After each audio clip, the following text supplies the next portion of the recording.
네, 윤석열, 안철수 두 후보의 단일화가 이루어지긴 했지만 정치적 앙수로 꼽히는 이준석 국민의힘 대표와 안철수 대표 간의 갈등은 여전히 풀리지 않는 그런 모양새입니다. 오늘 한 라디오에 출연한 이준석 대표, 안 대표를 향해서 이런 견제성 발언을 쏟아냈습니다. 이준석 대표한테는 이렇게 별로 달가운 상황은 아닌 것 같아요. 아, 그런가요? 안철수 후보가 그냥 들어왔겠습니까? 들어와서 분명히 당권에 이제 도전할 거고, 당에서 나름대로 위치를 점하려고 할 때 이준석 대표가 좀 부딪힐 수밖에 없는 부분이고. 거기에 변화는 없을 거로 보이고요. 아니다, 그런 거는 저희가 전혀 자리에 대한 논의는 없었고요. 나중에 공동 전무가 구성되고 그 안에서 적절한 인사들이 추천되고 하면은 고민해야 보겠지만은. 네. 김유일 대표님, 예. 지금 이준석 대표 오늘 얘기를 들어보면 공동대표에서 바로 손을 거버립니다. 협의 대상이 아니다. 그리고 이준석 단일 체제에 변화가 없을 것이다. 더욱이나 윤 후보가 당선될 시에 안 대표가 행정부에서 요직을 차지하느냐, 이거에 대해서도 확인해드리기 어렵다. 이렇게 얘기를 합니다. 그리고 또 한 장 볼까요? 안 대표가 윤 후보를 지지한다고 해도 안 대표와 끝까지 정치 행보를 같이 하지 않는 표도 있을 것이다. 단일화 효과도 약간 폄훼한 듯한 그런 발언을 쏟아냈습니다. 이거 어떻게 저희가 봐야 될까요?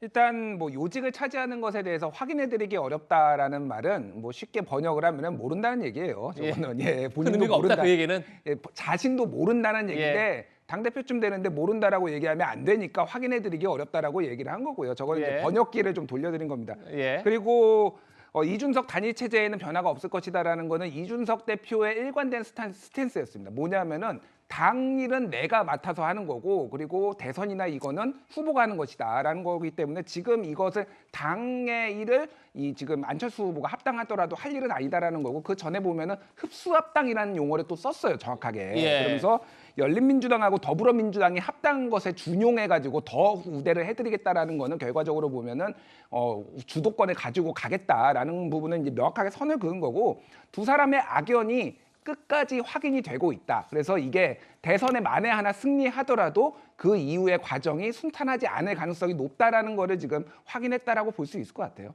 네. 국민의당 안철수 대표와 국민의힘 이준석 대표, 아직까지 감정적 앙금이 가시지 않는 듯한 모습을 계속 보이고 있는데요. 그 목소리도 한번 들어보시죠. 저는 별로 관심 없는 이야기에는 귀를 기울이지 않습니다. 그래서 그 사람이 어떤 말을 했는지는 저는 잘 모릅니다. 나중에 좀 알려주십시오. 저는 예전에 뭐 그분한테 그 자라고 표현한 적도 있는데요. 안철수 대표의 그런 인간적인 대응이 참 항상 뭐랄까요, 흥미롭습니다. 항상 그 감정에 솔직한 분이기 때문에 저는 그게 그냥 흥미롭습니다. 예. 네. 안철수 대표가 이준석 대표를 두고 그 사람 그랬더니 이준석 대표는 나는 그자라고 한 적도 있다. 안철수 대표의 인간적 대응이 참 흥미롭다. 이현정 의원님, 이것도 좀 번역기를 돌려야 할까요? 어떻습니까? 일단 정치라는 게 제가 아까 말씀드렸지만 겸손해야 됩니다. 오만하지 말아야 돼요. 선거 아직 안 끝났습니다. 예. 3월 9일 날. 3월 9일 선거 패배하면 저분들 다 집에 가셔야 돼요. 예. 지금 무슨 공동대표입니까 지금. 당연히 사퇴해야죠. 무슨 어디 안철수 대표도 사퇴해야 되죠. 다 집에 가야 될 분이 지금 와서 무슨 공동대표는 나는 혼자 하겠다? 이게 얼마나 오만한 이야기입니까?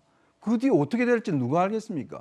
본인들은 지금 중요한 것은 저렇게 질문이 들어와도 우리는 선거 승리를 위해서만 할 겁니다라고 이야기를 해야지, 지금 와서 공동대표를 안 하고 단독 대표하고 정말 오만한 이야기죠. 그리고 또 두 분이 이 안철수 대표 하는 이야기를 들어보면 저는 참 두 분 다 정치적 유아기에서 아직 벗어나지 못하고 있다는 생각이 들어요. 솔직히 이야기해서. 네, 뭐냐면 이현정 의원님의 개인적 의견을 제 개인적 생각입니다. 밝혀드립니다. 정말 이 정치라는 게 이 제1당과 그다음에 다 당 대표잖아요.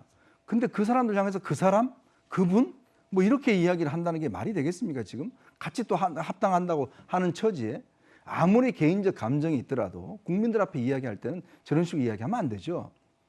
그리고 그 사람이 무슨 이야기를 하는지는 뭐 나는 관심 없다, 그렇게도 이야기하면 안 되는 겁니다. 국민들한테 예의가 아니지 않습니까?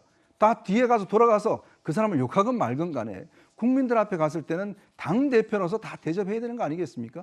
두 분의 감정이 대한민국을 이렇게 왔다 갔다 해도 되는 겁니까? 도대체 그 감정이 얼마나 크길래 이렇게 정치판에서 서로 저렇게 이야기를 해야 되는 것인지 솔직히 정말 지겹습니다. 네. 이현정 의원께서 구정우 차장. 정권 교체를 위해서 겸손해야 된다 이렇게 말씀을 하셨는데, 그러니까 지금 이준석 대표도 그렇고 안철수 후보도 그렇고, 그러니까 어떻게 보면 정권 대선이라는 공적인 그 결정을 앞두고 있지 않습니까? 그렇죠. 그러니까 어떻게 보면 이제 공선 사후인데, 예. 그러니까 지금 사감이 먼저 지금 앞서고 있기 때문에 그 공적인 결과를 기다리고 있는 또는 정권 교체를 기다리고 있는 지지층들 입장에서 볼 때는 얼마나 지금 저 말 한마디가 위태롭게 느껴지겠습니까? 그러니까 이제 그런 점을 사실 좀 감안을 하고 그 말과 행동을 하시는 것이 이제 성숙한 정치인의 자세인데, 이제 그런 점은 좀 아쉬운 대목이 아닌가 싶습니다. 네. 알겠습니다. 이현주 의원께서 골프와 선거는 머리를 들면 망친다. 양당 모두 좀 새겨야 들어야 할 얘기가 아닌가 싶습니다. 그럼 여러분들이 오늘 보내주신 댓글 지금 만나보겠습니다.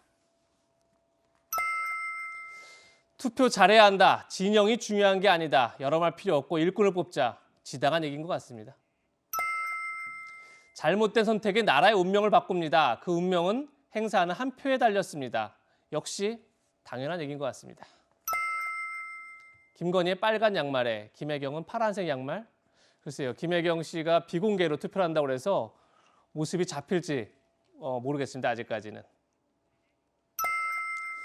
사전 투표하고 왔는데 투표란이 좁아서 자칫 잘못하면 무효 처리될까 겁나네요. 다들 조심하세요. 네, 뭐 그것도 좋은 정보인 것 같습니다. 서로를 향해 막말로 공격, 언제쯤 추켜 세워주는 정치를 보게 될까요? 과연 추켜 세워준 정치를 볼 수 있을지 모르겠습니다.